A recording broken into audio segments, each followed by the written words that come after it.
I'm Gaming and Electronic Podcast, and today we're doing another hardware review as we take a look at the Coby Kyros tablet. It's the model number MID7022. I've been real excited to get my hands on this one. It finally came in the mail, so let's take a look.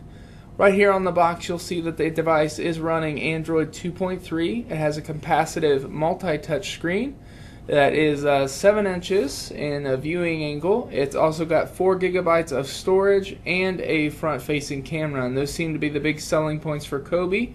Looking a little bit more as we zoom in here on the box for some specifications.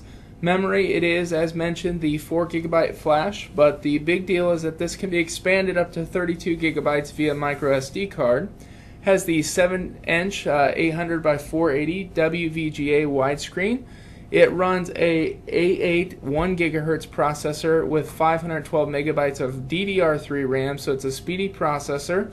It does have wireless built in and a mini HDMI port for out, which we'll take a look at in a little bit.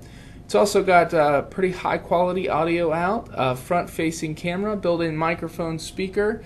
It also has USB 2.0 high speed, Android 2.3 software as mentioned, a rechargeable lithium-ion battery, and it can last up to 9 hours depending on what you're doing. What comes in the box here is some high-quality Coby headphones, and I say that because Coby does a great job of producing some high-quality audio devices. You also have a USB charging cable or extension cable to not only charge the device but also to mount the device to your computer and upload some things manually. And then you also have the USB dongle to hook up a keyboard or other USB devices. Let's take a look at the MID7022 tablet itself. It's a very sturdy device. It's not doesn't have that plasticky feel like some budget tablets do. It's branded Coby, and like I said, it's pretty sturdy here. As you can see, the capacitive multi-touch screen. The home buttons, similar to what you might find on an iPad, are definitely influenced by the iPad. And then the front-facing camera.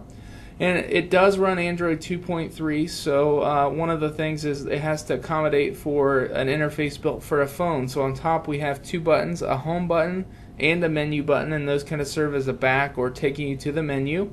There are no external volume controls, which I was a little bit disappointed in, but that's okay. So those are the only external buttons, and I think Coby did that for the sake of streamlining the device. Tons of ports on the bottom here, which I love to see. We have the USB port, USB 2.0, mini HDMI port, which I'll demonstrate for you in this review in a little bit. A little bit later, we have the microphone port, the headphone jack, micro SD card, as mentioned here, 32 gigabytes of space you can go up to with the micro SD card, so no worries for storage.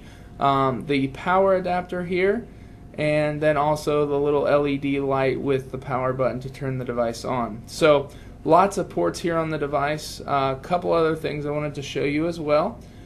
On the back of the device here, on the back you're going to see a reset button at the bottom, and then also a external speaker, which I'm really glad they included an external speaker in this device.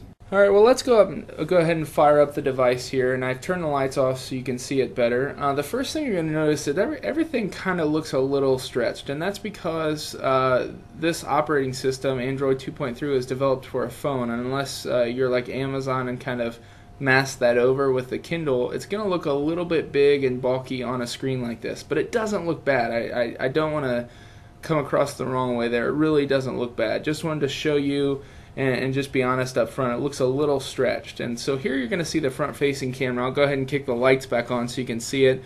Pretty decent quality camera. There is no rear-facing camera, so you're not going to use this tablet for pictures, but for things like Skype over Wi-Fi, this tablet would be great. There is no 3G, just as a reminder, so you're going to want to use Wi-Fi if you're going to connect online. Right there you saw AppsLib. This device, another probably shortcoming of this device is it doesn't come with the Android marketplace. It comes with AppsLib. That being said, it does come with an APK installer, so you can install the Google Marketplace from a third-party application. Also, I was able to install the Android Marketplace from Amazon, and so they have a great selection of apps as well. I've used that for my Kindle Fire, so I was pretty excited I was able to install Amazon and have all my apps on this device as well. Here you can see the famous app Angry Birds, and I just wanted to show you that this device does do gaming well. It's about as powerful, if not as powerful, or a little bit more as an iPad 1 as far as specs are concerned, and it only has the 7-inch screen, so it's going to be a pretty good device for gaming. I was able to fire up Angry Birds and a couple other 3D intensive games and not experience any slowdown or hiccups or anything. And so this is a pretty nice device with the capacitive touchscreen for some good 3D gaming. Just showing you a few more apps here and a little bit of the web browsing experience. I wanted to kind of do an all-encompassing review so you could get a feel about how this device functions. And so as you can see here, the keyboard works great. It pops right up, it's big. You can type right on the screen. I had no issues going right here to IGN.com, and it kind of gives you, since it's a phone-based software, kind of gives you the mobile device as a default, the mobile device or mobile web of each website that you go to. So as you see there in IGN, I'm doing the mobile web. Now, probably one of my favorite features of this device is the HDMI port out. I was able to hook this up, do everything live right on my 40-inch LCD screen, as you see here. No matter what type of mode, there's a couple different options to put it in. Video mode, it always cut off just a little bit around the edges, but really not that bad. It was I could see everything that I needed to see on the screen, and it was just a blast being able to do some gaming here. As you see with Raging Thunder and Angry Birds right there on the big screen through the HDMI port. So really, really cool that you can do it output.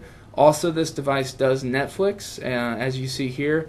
I was able to pull it up and play a Netflix movie, a little Star Trek The Next Generation, on the 40-inch LCD screen right from the Coby Kyros device. So it's really neat. This device is multimedia. It hooks up to your TV. It's got a good amount of RAM and a pretty powerful single-core processor. I'm really happy with the Coby tablet overall. I do wish that they had a dual-core processor, or I hope they go that direction in the future, but they have a really solid device here. It's sturdy, it's not cheap, and other than the resolution being a little bit stretched, I highly recommend the Coby Kyros tablet. It's definitely a competitor in the budget tablet market. Check it out today.